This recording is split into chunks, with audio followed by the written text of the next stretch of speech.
ಒಳ್ಳೆ ಕಲೆಕ್ಷನ್ಸ್ ಇದೆ, ಚೆನ್ನಾಗಿ ತೋರಿಸ್ತಾರೆ. ಬರೀ ಸಿಲ್ಕ್ ಸ್ಯಾರೀಸ್ ಅಲ್ಲ, ಎಲ್ಲಾ ತರ ಬಟ್ಟೆನೂ ಸಿಗುತ್ತೆ. ಜೆಂಟ್ಸ್ ವೇರ್ ಸಿಗುತ್ತೆ, ಕಿಡ್ಸ್ ವೇರ್ ಸಿಗುತ್ತೆ. ತುಂಬಾ ಕಲೆಕ್ಷನ್ಸ್ ಇದೆ, ರೀಸನಬಲ್ ಪ್ರೈಸಸ್ ಇದೆ, ಡಿಸ್ಕೌಂಟ್ಸ್ ಕೊಡ್ತಾರೆ.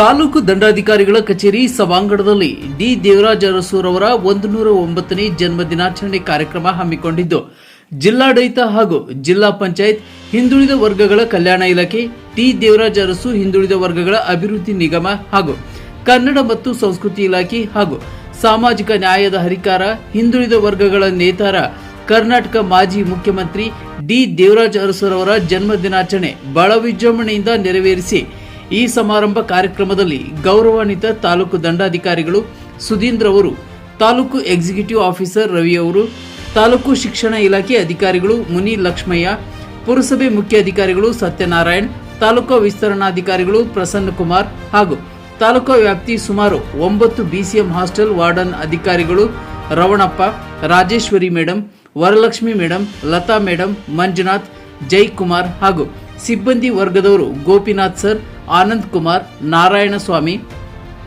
ಪುಷ್ಪ, ರೂಪ, ಸುಪ್ರಿಯಾ, ಅರುಣ್, ಶಿವ, ಅಭಿಲಾಷ್, ಭಾಗ್ಯಮ್ಮ, ಶಿಲ್ಪಾ, ಚಂಗಮ್ಮ ಹಾಗೂ ತಾಲೂಕಾ ಮಟ್ಟದ ಹಿರಿಯರು, ಗಣ್ಯರು, ತಾಲೂಕಾ ಮಟ್ಟದ ಸಂಘ ಸಂಸ್ಥೆಗಳು ಸಾರ್ವಜನಿಕರ ಸಹಭಾಗಿತ್ವದಲ್ಲಿ ಯಶಸ್ಸುಗೊಳಿಸಿದರು. ಈ ಸಂದರ್ಭದಲ್ಲಿ ಗೌರವಾನ್ವಿತ ತಾಲೂಕು ವಿಸ್ತರಣಾಧಿಕಾರಿಗಳು ಪ್ರಸನ್ನ ಕುಮಾರ್ ಅವರು ಮಾತನಾಡಿ, ಈ ದಿನ ದೇವರಾಜ್ ಅರಸೂರವರ ಜನ್ಮ ದಿನಾಚರಣೆ ಎಲ್ಲರ ಸಮ್ಮುಖದಲ್ಲಿ ಸಂಘ ಸಂಸ್ಥೆಗಳ ಸಹಕಾರದಿಂದ ಹಾಗೂ ಡಿ ದೇವರಾಜ ಅರಸೂರವರ ಸವಿ ನೆನಪುಗಳ ಬಗ್ಗೆ ಎಲ್ಲ ವಿದ್ಯಾರ್ಥಿಗಳಿಗೆ ಗಮನ ಹರಿಸಬೇಕು ಎಂಬುದಾಗಿ ತಿಳಿಸುತ್ತಾ, ಪ್ರತಿ ವರ್ಷವೂ ಇದೇ ರೀತಿ ಕಾರ್ಯಕ್ರಮ ಹಮ್ಮಿಕೊಳ್ಳುತ್ತೇವೆ. ನಮ್ಮ ಕಚೇರಿ ಎಲ್ಲ ಸಿಬ್ಬಂದಿ ವರ್ಗದವರು ಉಪಸ್ಥಿತರಿದ್ದು ಬಹಳ ವಿಜೃಂಭಣೆಯಿಂದ ನೆರವೇರಿಸುತ್ತೇವೆ. ತಾಲೂಕು ಆಡಳಿತ ನೇತೃತ್ವದಲ್ಲಿ ದಂಡಾಧಿಕಾರಿಗಳ ಅಧ್ಯಕ್ಷತೆ ಸಮ್ಮುಖದಲ್ಲಿ ಹಮ್ಮಿಕೊಳ್ಳುತ್ತೇವೆ. ವಿದ್ಯಾರ್ಥಿ ಮತ್ತು ವಿದ್ಯಾರ್ಥಿನಿಯರಿಗೆ ಡಿ ದೇವರಾಜ ಅರಸೂರವರ 109ನೇ ಜನ್ಮ ದಿನಾಚರಣೆಯ ಬಗ್ಗೆ ಎಲ್ಲ ರೀತಿಯ ಸಲಹೆಗಳನ್ನು ತಿಳಿಸುತ್ತೇವೆ. ಈ ಸಮಯದಲ್ಲಿ ವಿದ್ಯಾರ್ಥಿಗಳಿಗೆ ಜಿಲ್ಲಾ ಮಟ್ಟದ ಸಮಾವೇಶದಲ್ಲಿ SSLC ಮತ್ತು PUC ವಿದ್ಯಾರ್ಥಿಗಳಿಗೆ ಹಾಗೂ ಕ್ರೀಡಾ ಚಟುವಟಿಕೆಗಳ ಸ್ಪರ್ಧಿಸುವ ವಿದ್ಯಾರ್ಥಿಗಳಿಗೆ ಸನ್ಮಾನ ಕಾರ್ಯಕ್ರಮ ಹಮ್ಮಿಕೊಳ್ಳುತ್ತೇವೆ ಎಂಬುದಾಗಿ ಕೆಲವೊಂದು ಸಲಹೆಗಳನ್ನು ಸವಿಸ್ತರವಾಗಿ ವ್ಯಕ್ತಪಡಿಸಿದರು. ಈ ಕಾರ್ಯಕ್ರಮಕ್ಕೆ ಬಂದಿರುವ ಎಲ್ಲರಿಗೂ BCM ಇಲಾಖೆ ವತಿಯಿಂದ ಹೃತ್ಪೂರ್ವಕ ಕೃತಜ್ಞತೆಗಳನ್ನು ತಿಳಿಸಿದರು.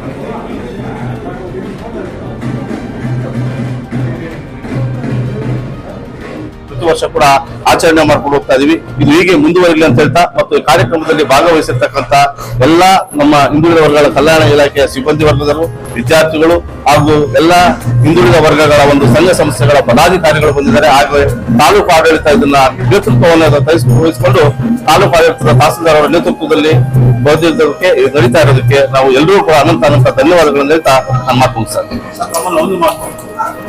ಸರ್ಕಾರದ ಆದೇಶದಂತೆ ತಾಲೂಕು ವ್ಯಾಪ್ತಿ ಇಡೀ ನಿಮ್ಮ BCM ಹಾಸ್ಟೆಲ್ ಎಲ್ಲ ವಾರ್ಡ್ ಪ್ರತಿಯೊಂದು ಕಚೇರಿನಲ್ಲಿ ಆದೇಶದ ಮೇರೆಗೆ ಎಲ್ಲ ಪೂಜೆ ಮಾಡಿ ಈ ಒಂದು ಕಾರ್ಯಕ್ರಮ ದೇವರಾಜ ಅರಸು ಹಿಂದುಳಿದ ನಿಮ್ಮ ಒಂದು ಹಾಸ್ಟೆಲ್ ಸಂಸ್ಥಾಪಕರ ಒಂದು ಹಾದಿಯಲ್ಲಿ ಎಲ್ಲ ವಿದ್ಯಾರ್ಥಿಗಳಿಗೆ ಯಾವ ರೀತಿ ನಡ್ಸ್ಕೊಂಡು ಈ ಒಂದು ಪ್ರತಿ ವರ್ಷ ಇದೇ ರೀತಿಯಂತೆ ಈ ಕಾರ್ಯಕ್ರಮದ ಪ್ರಯುಕ್ತ ಪ್ರತಿ ದಿನದಲ್ಲಿ ಅವರ ಹಾದಿನಲ್ಲಿ ಮಕ್ಕಳಿಗೆ ಯಾವ ರೀತಿ ಒಂದು ಸಹಕಾರ ನೀಡಿ ಒಂದು ವ್ಯವಸ್ಥೆ ಮಾಡ್ತೀವಿ. ನಾವು ಪ್ರತಿ ವರ್ಷ ಕೂಡ ಇದೇ ದಿನಾಂಕದಂದು ಅವರು ಹುಟ್ಟುಹಬ್ಬದಂದು ಬೆಳಿಗ್ಗೆ ಎಲ್ಲಾ ವಿದ್ಯಾರ್ಥಿ ನಿಲಯಗಳಲ್ಲಿ ನಾವು ಆ ಸಂದರ್ಭದಲ್ಲಿ ದೇವರಾಜ ಅರಸೂರ ಬಗ್ಗೆ ಕೆಲವು ಪರಿಚಯಗಳನ್ನ ವಿದ್ಯಾರ್ಥಿಗಳು ಮಾಡಿ ಅವ್ರ ಮುಖಾಂತರನೇ ಮಾಡಿಸಿ ಮತ್ತು ಅಲ್ಲಿಂದ ನಾವು ತಾಲೂಕು ಮಟ್ಟದ ಒಂದು ಆಚರಣೆಗೆ ಬರ್ತೀವಿ. ಇಲ್ಲಿಂದ ಮತ್ತೆ ಜಿಲ್ಲಾ ಹಂತದಲ್ಲಿ ಕೂಡ ನಮ್ದು ಅದ್ದೂರಿಯಾಗಿ ಕಾರ್ಯಕ್ರಮ ನಡೀತದೆ ಜಿಲ್ಲಾ ಹಂತದಲ್ಲಿ. ಆ ಜಿಲ್ಲಾ ಹಂತದ ಒಂದು ಸಂದರ್ಭದಲ್ಲಿ ನಾವು ನಮ್ಮ ವಿದ್ಯಾರ್ಥಿ ನಿಲಯಗಳಲ್ಲಿ ಉಳ್ಕೊಂಡಿರ್ತಕ್ಕಂಥ ಮಕ್ಕಳು SLC ಮತ್ತೆ PUC ಮತ್ತು ಡಿಗ್ರಿ ಮತ್ತೆ ಉನ್ನತ ಶಿಕ್ಷಣ ಪಡೆದಂತ ವಿದ್ಯಾರ್ಥಿಗಳು ಯಾರನ್ನ ರ್ಯಾಂಕ್ ಪಡೆದಿದ್ರೆ, ಹೆಚ್ಚು ಅಂಕ ಪಡೆದಿರ್ತಕ್ಕಂಥ ವಿದ್ಯಾರ್ಥಿಗಳನ್ನ ಪ್ರತಿಯೊಬ್ಬರನ್ನು ಗುರುತಿಸಿ ನಾವಲ್ಲಿ ಪ್ರತಿ ವರ್ಷ ಕೂಡ ಈ ದಿನಾಂಕದಲ್ಲಿ ನಾವು ಸನ್ಮಾನ ಮಾಡಿ ನಾವು ಕಳಿಸ್ಕೊಡ್ತೀವಿ. ಹಾಗೆ ನಮ್ಮ ವಿದ್ಯಾರ್ಥಿಗಳಲ್ಲಿ ಓದ್ತಾ ಇರ್ತಕ್ಕಂಥ ಯಾರಾದ್ರೂ ಕ್ರೀಡಾ ಚಟುವಟಿಕೆಗಳಲ್ಲಿ ಭಾಗವಹಿಸಿ ಹೆಚ್ಚಿನ ಒಂದು ಪ್ರತಿಭೆಯನ್ನು ಹೊಂದಿದ್ರೆ ಅವ್ರಿಗೆ ಮತ್ತೆ ರ್ಯಾಂಕ್ ಪಡೆದಂತವ್ರಿಗೆ ಈ ತರ ವಿಶೇಷವಾದಂತ ಯಾವ್ದನ್ನ ಒಂದು ಕ್ಷೇತ್ರಗಳಲ್ಲಿ ಅವ್ರು ಏನ್ ಗುರ್ಸ್ಕೊಂಡಿರ್ತಾರೆ ಮಕ್ಕಳು, ಅಂತ ಮಕ್ಕಳನ್ನ ನಾವು ಈ ದಿನ ಸನ್ಮಾನ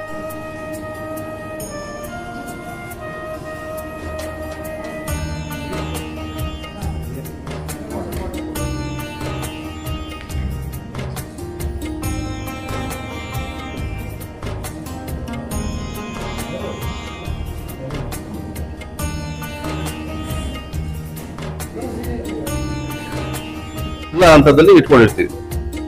ಈ ದಿನ ದೇವರಾಜ ಅರಸು ಒಂದು ಕಾರ್ಯಕ್ರಮದ ಪ್ರಯುಕ್ತ ಇಡೀ ನಿಮ್ಮ ಒಂದು BCA ಮಾಸ್ಟರ್ ಹಾಸ್ಟೆಲ್ ಎಷ್ಟು ವಿದ್ಯಾರ್ಥಿಗಳಿಗೆ ಒಂದು ಸನ್ಮಾನ ಕಾರ್ಯಕ್ರಮದಲ್ಲಿ ಈ ದಿನ ಹಮ್ಮಿಕೊಂಡು ಯಶಸ್ಸಿಗೆ ಒಂದು ಕಾರ್ಯಕ್ರಮ.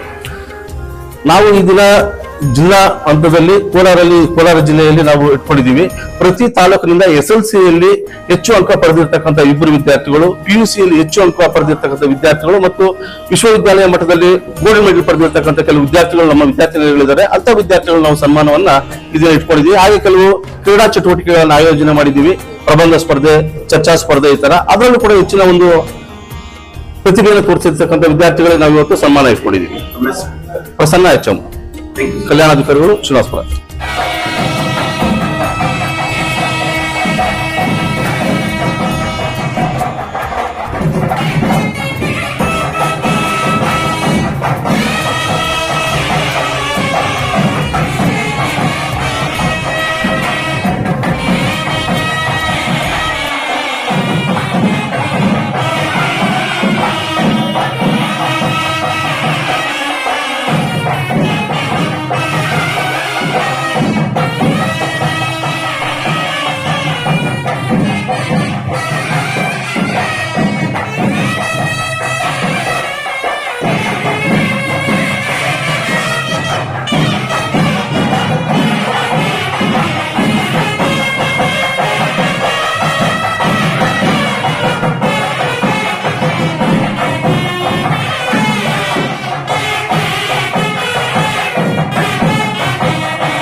ಮಿತ್ರರಿಗೆ ಉದ್ದೇಶಿಸಿ ಮಾತಾಡ್ತಾ ಇರೋದು, ದೇವರಾಜ ಅರಸು ಬಹುಶಃ ಭಾರತದ ಕಂಡ ರಾಜಕಾರಣಿಗಳಲ್ಲೇ ಒಂದು ವಿಶಿಷ್ಟ ಮಹತ್ವದ ಪಾತ್ರನ ವಹಿಸಿದ್ದಾರೆ.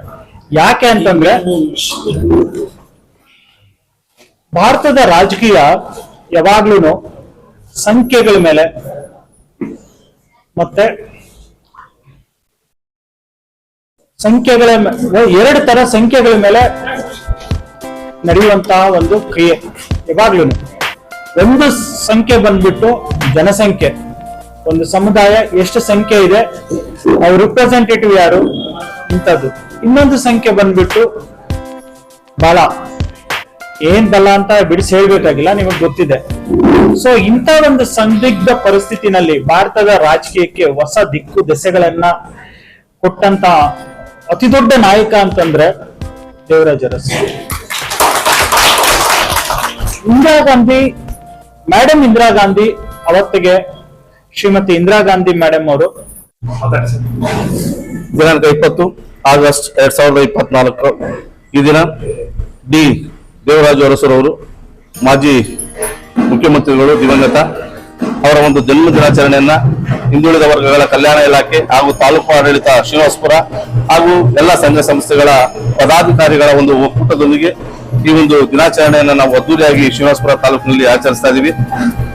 ಇದು ಆಚರಣೆಯ ವಿಚಾರ ಏನು ಮತ್ತೆ ಯಾಕೆ ಆಚರಣೆ ಮಾಡ್ತೀವಿ ಪ್ರತಿ ವರ್ಷ ಅಂದ್ರೆ, ಡಿ ದೇವರಾಜ ಅರಸುವರು ಹಿಂದುಳಿದ ವರ್ಗಗಳ ಒಂದು ಉನ್ನತಿಗಾಗಿ ಮತ್ತು ವಿದ್ಯಾರ್ಥಿಗಳ ಒಂದು ಹಿತದೃಷ್ಟಿಯಿಂದ ಮಾಡಿರ್ತಕ್ಕಂಥ ಅಪಾರವಾದಂತಹ ಒಂದು ವಿದ್ಯಾರ್ಥಿ ನಿಲಯಗಳ ಒಂದು ನಿರ್ಮಾಣ ಆಗ್ಬೋದು ಮತ್ತು ಅವರು ಮಾಡಿರ್ತಕ್ಕಂಥ ಅಪಾರವಾದಂತಹ ಕಾರ್ಯಗಳನ್ನ ಮುಂದಿನ ಪೀಳಿಗೆಗೆ ನಾವು ಅರ್ಥ ಮಾಡಿಸ್ಬೇಕು. ಅವರ ಒಂದು ಸಾಧನೆಗಳನ್ನ ನಾವು ನೆನಪು ಮಾಡ್ಕೊತಾ ಹೋಗ್ಬೇಕು. ಅವರ ಹಾದಿಯಲ್ಲಿ ಎಲ್ಲರೂ ಕೂಡ ಬದುಕಬೇಕು, ಬಾಳ್ಬೇಕು ಅನ್ನೋ ಒಂದು ಹಿತದೃಷ್ಟಿಯಿಂದ ಇದಕ್ಕೆಲ್ಲನೂ ಧೈರ್ಯ ಬೇಕು. ಅಂತ ಧೈರ್ಯ ದೊಡ್ಡ ದೊಡ್ಡ ಸಮುದಾಯಗಳಿಂದ ಬಂದವರು ತೋರಿಸದೇ ಇರುವಂತ ಸಾಕಷ್ಟು ನಿದರ್ಶನಗಳಿದೆ. ಅಂತ ಸಂದರ್ಭದಲ್ಲಿ ರಾಜಕೀಯವಾಗಿ ಎದುರಾಗಬಹುದಾದ ಎಲ್ಲ ಸಂಕಷ್ಟಗಳನ್ನ ಮೀರಿ ಅವರು ಧೈರ್ಯ ಪ್ರದರ್ಶನ ಮಾಡ್ತಾರೆ. ಎಂತ ಧೈರ್ಯಗಳು! ಒಂದೊಂದು ಇನ್ಸಿಡೆಂಟ್ ನಾವು ಉಳುವವನೇ ಭೂಮಿ ಒಡೆಯ ಇರ್ಬೋದು ಒಂದ್ ಕಡೆ, ಬಹುಶಃ ಕರ್ನಾಟಕ ಕಂಡ ಲಾಂಗೆಸ್ಟ್ ಚೀಫ್ ಮಿನಿಸ್ಟರ್ ಅವತ್ತಿನ ಕಾಲಕ್ಕೆ. ಅಂತ ಟೈಮಲ್ಲಿ ಏನು ಪ್ರಭುತ್ವದ ಶಕ್ತಿ ಕೇಂದ್ರ ದೆಹಲಿಯನ್ನ ಎದುರಾಕೊಂಡಿದ್ದಿರ್ಬೋದು. ಈ ತರದ ಹಲವಾರು ಎಕ್ಸಾಂಪಲ್ಸ್ ಹಲವಾರು ಉದಾಹರಣೆಗಳನ್ನ ನಾವು ತಗೊಂಡು ಅವರನ್ನ ನಾವೆಲ್ಲ ಏನಕ್ಕೆ ಒಂದು ಮಾದರಿಯಾಗಿ ಇಟ್ಕೊಬೇಕು ಅಂತಂದ್ರೆ, ಯಾವತ್ತು ನಿಮ್ಮ ಸಂಕಲ್ಪಗಳು ಶುದ್ಧವಾಗಿರುತ್ತೆ, ಯಾವತ್ತು ನಿಮ್ಮ ಸಂಕಲ್ಪಗಳು ನೇರವಾಗಿರುತ್ತೆ, ಯಾವತ್ತು ನಿಮ್ಮ ಸಂಕಲ್ಪ ಮೈಟಿ ಪವರ್ ಅಂದ್ರೆ ಅತಿ ದೊಡ್ಡ ಶಕ್ತಿ ಭಾರತದ ಪೊಲಿಟಿಕ್ಸ್ ಅಲ್ಲಿ ಅಂತವ್ರಿಗೆ ನೇರ ಒಂದು ಫೈಟ್ ಕೊಟ್ಟು ನಿಂತಂತ ವ್ಯಕ್ತಿಗೆ ಸಪೋರ್ಟಿವ್ ಆಗಿ ಇಡೀ ಕರ್ನಾಟಕದಲ್ಲಿ 50,000 ಜನಸಂಖ್ಯೆ ಇರಲಿಲ್ಲ ಅನ್ನೋದು ನಿಜವಾಗ್ಲೂ ಅವರದ ಒಂದು ಶೈಲಿ, ಆ ಒಂದು ವ್ಯಕ್ತಿತ್ವದ ಒಂದು ಮ್ಯಾಗ್ನೆಟಿಕ್ ಪವರ್ ಎಂತದು ಅಂತ ನೀವು ಅರ್ಥ ಮಾಡ್ಕೊಬೇಕು. ಸಂಖ್ಯೆ ಇಲ್ಲದೆ ರಾಜಕೀಯ ಮಾಡೋದು, ಸಂಖ್ಯೆ ಇಲ್ಲದೆ ಏನದು ಒಂದು ಸಮುದಾಯವನ್ನ ಮೀರಿ ರಾಜಕೀಯವನ್ನ ಮಾಡೋದು, ಒಂದು ಸಮುದಾಯವನ್ನ ಮೀರಿ ಒಂದು ಪ್ರೀತಿನ ಗಳಿಸ್ಕೊಳೋದು ಯಾರಿಂದ ಕಲಿಯಬಹುದಾಗಿತ್ತು ಅಂದ್ರೆ ನಾವು ದೇವರಾಜ ಅರಸರಿಂದ. ಬಹುಶಃ ಅದೇ ಟೈಮ್ಗೆ ಕರ್ನಾಟಕದಲ್ಲಿ ಉಳುವವನೇ ಭೂಮಿಯ ಒಡೆಯ ಅನ್ನೋದನ್ನ ಏನ್ ಇಂಪ್ಲಿಮೆಂಟ್ ಮಾಡಿದ್ದು, ಈ ತರದ್ದು ಸ್ಟ್ರಾಂಗ್ ಅವ್ರು ಮಾಡಿದ್ದು ಹಳ್ಳನ್ ಕ್ರಿಯೇಟ್ ಮಾಡಕ್ ಹೋಗಿಲ್ಲ, ಸಮುದ್ರ ಕ್ರಿಯೇಟ್ ಮಾಡಿದ್ರು. ನಾವು ಅಟ್ಲೀಸ್ಟ್ ಒಂದು ಹರಿಯುವ ನದಿಯನ್ನಾದ್ರೂ ಕ್ರಿಯೇಟ್ ಮಾಡೋಣ. ಸಣ್ಣ ಪುಟ್ಟ ಜನ ಸಮುದಾಯಗಳಿಗೆ ನೆಕ್ಸ್ಟ್ ಏನ್ ಮಾಡ್ಬೋದು, ನಾವು ಒಗ್ಗಟ್ಟಾಗಿದ್ದು ಏನ್ ಸಾಧಿಸ್ಬೋದು ಅನ್ನೋದನ್ನ ನೋಡೋಣ. ಸೊ ಅದಕ್ಕೋಸ್ಕರ ಇವು ಧೃತಿಗೆಡ ಅವಶ್ಯಕತೆ ಇಲ್ಲ, ಒಗ್ಗಟ್ಟಿನಲ್ಲಿ ಬಲ ಇದೆ. ಆ ಒಂದು ಇದಕ್ಕೆ ನಾವು ನಮ್ಮ ಮಧ್ಯದಲ್ಲಿ ಯಾರು ನಿಮ್ಮ ಒಂದು ಸಣ್ಣ ಪುಟ್ಟ ಸಮುದಾಯಗಳ ಮಧ್ಯದಲ್ಲಿ ಇದು ಬಂದಾಗ, ಮತ್ತೆ ಅವರು ಹಂಗಂತ ಹೇಳ್ಬಿಟ್ಟು ದೊಡ್ಡ ದೊಡ್ಡ ಸಮುದಾಯಗಳನ್ನೇನು ಎದುರಾಕೊಳ್ಳಿಲ್ಲ, ಪಕ್ಕದಲ್ಲೇ ಕುಳಿಸ್ಕೊಂಡಿದ್ರು. ಅವ್ರನ್ನೂ ಅವರು ಎಲ್ಲಾ ಒಂದು ಅವ್ರಿಗೆ ವಿಶ್ವಾಸಕ್ಕೆ ತಗೊಂಡು ಕೆಲಸಗಳನ್ನ ಮಾಡಿದ್ರು. ಅಂತ ಒಂದು ಆತ್ಮಸ್ಥೈರ್ಯ, ಅಂತ ಒಂದು ಪ್ಲಾನ್ ಆಫ್ ಆಕ್ಷನ್, ಕ್ರಿಯಾ ಯೋಜನೆ ಇವತ್ತು ನಮ್ಮಗಳ ಮಧ್ಯೆ ಹುಟ್ಕೊಬೇಕಾಗಿದೆ. ಎಲ್ಲಾರನ್ನೂ ಜೊತೆಗೆ ಸೇರಿಸ್ಕೊಂಡು ಮುನ್ನಡೆಯುವಂತ ಛಾತಿ ನಮ್ಮಲ್ಲಿ ಬರ್ಬೇಕಾಗಿದೆ ಅಂತ ಹೇಳ್ಬಿಟ್ಟು ನನ್ನ ಇರುತ್ತೆ. ಅವತ್ತು ನಿಮಗೆ ಇಡೀ ಪ್ರಪಂಚ ನಿಮ್ ಹಿಂದೆ ಬೀಳುತ್ತೆ, ಇಡೀ ಪ್ರಪಂಚ ನಿಮ್ ಹಿಂದೆ ಇರುತ್ತೆ. ಸೊ ಅದನ್ನ ಇಷ್ಟೆಲ್ಲ ಇದ್ರೂನು ಒಂದು ವ್ಯಕ್ತಿತ್ವ ಇರಬೇಕು. ಆ ವ್ಯಕ್ತಿತ್ವಕ್ಕೆ ಮಾತ್ರ ಇದನ್ನೆಲ್ಲ ರಿಯಲೈಸ್ ಮಾಡೋ ಪವರ್ ಇರುತ್ತೆ.